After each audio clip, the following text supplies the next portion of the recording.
Welcome to వైఏ భక్తి channel. ఈరోజు వీడియోలో తెలంగాణలోని వరంగల్ జిల్లాలో హనుమకొండలో ఉన్న పురాతన పుణ్యక్షేత్రం శ్రీ లక్ష్మీ నరసింహస్వామి వారి ఆలయం. ఈ ఆలయం 1000 సంవత్సరాల చరిత్ర కలిగిన కాకతీయ కాలం నాటిది. పూర్వం ఈ గుహలో ఇద్దరు మునులు నరసింహస్వామి వారి దర్శనం కొరకు తపస్సు చేశారు.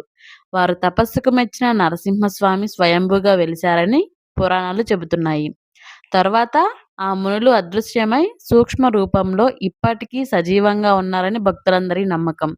కోరిన కోరికలు మునులు తపస్సు చేసిన ప్రదేశంలో భక్తులు నీళ్లు చల్లితే అవి ఆవిరైపోతే తొందరగా కోరికలు తీరతాయని భక్తులందరి నమ్మకం. ఆలస్యంగా ఆవిరైపోతే కోరికలు తీరడానికి కొంత ఎక్కువ సమయం పడుతుందని భక్తులందరి నమ్మకం. స్వామివారి గుహలోపల స్వయంగా వెలిశారు. ఏ గుహలోనైనా చల్లదనం ఉంటుంది, కానీ ఈ ఆలయంలో వేడిగా ఉంటుంది. దీనికి కారణం ఏమిటంటే స్వామివారు శ్వాస తీసుకుని వదలడం వలన ఈ గుహ వేడిగా మారుతుందని భక్తులందరి నమ్మకం. స్వామివారు శ్వాస తీసుకునే శబ్దం వినిపిస్తుంది. అదే ఈ గుహ యొక్క ప్రత్యేకత. స్వయంభుగా వెలిసిన కోనేరులో స్వామివారి ఆజ్ఞ మేరకు కోనేరులో నీరు వస్తూనే ఉంటుంది. ఆ నీరుతోనే స్వామివారికి పూజలు చేస్తారు. కోనేరు ప్రత్యేకత ఏమిటంటే ఎంత వర్షాలు పడినప్పటికీ నీరు పైకి పొంగదు. ఎంత ఎండలు ఉన్నా ఆ కోనేరులో నీరు ఇంకిపోదు. ఈ స్వామివారిని దర్శించుకోవడానికి గుహ లోపలికి వెళ్లాల్సి ఉంటుంది. ఈ గుహలను చెక్కి మార్గం చేయడానికి ప్రయత్నించిన శిల్పులకు గుహలను చెక్కే సమయంలో రక్తం చిందించినట్లుగా అనిపించడంతో గుహలను చెక్కడం ఆపేశారు.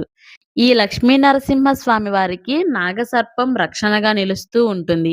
పైన ఉన్న కొండలపై స్వామివారి వెనక భాగంలో పుట్టలో ఈ పాము రక్షణగా ఉంటుంది. భక్తులకు ఆశీర్వాదాలు అందిస్తుందని భక్తులందరి నమ్మకం. ఈ ఆలయాన్ని కాకతీయులు నిర్మించినట్లుగా పురాణాలు చెబుతున్నాయి. ఈ ఆలయంలో ఉన్నటువంటి కోనేరు జలంతో స్వామివారిని అభిషేకిస్తే మన మనసులో ఉన్న కోరికలన్నీ నెరవేరుతాయని భక్తులందరి నమ్మకం. అంతేకాదు, ఆ నీటిని తలపై చల్లుకుంటే సర్వ రోగాలు నయమవుతాయని భక్తులందరి నమ్మకం. ఈ ఆలయంలో ఉన్న ధ్వజస్తంభం పక్కన పెద్ద చెట్టు ఉంది. ఆ చెట్టుకు చెదలు పట్టినా ఎంత గాలి వాన వచ్చినప్పటికీ పక్కన ఉన్న చెట్టు కొమ్మలు విరిగి పడిన శతాబ్దం కాలం నాటి ఈ ధ్వజస్తంభానికి ఏమీ కాదు.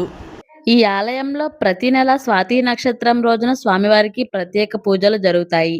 మీరు కూడా ఒకసారి ఈ ఆలయాన్ని దర్శించుకోండి. ఈ వీడియో మీకు నచ్చినట్లయితే మా వైఏ భక్తి ఛానల్ని సబ్స్క్రైబ్ చేసుకోండి. ఈ వీడియో చివరి వరకు చూసినందుకు హృదయపూర్వక ధన్యవాదాలు.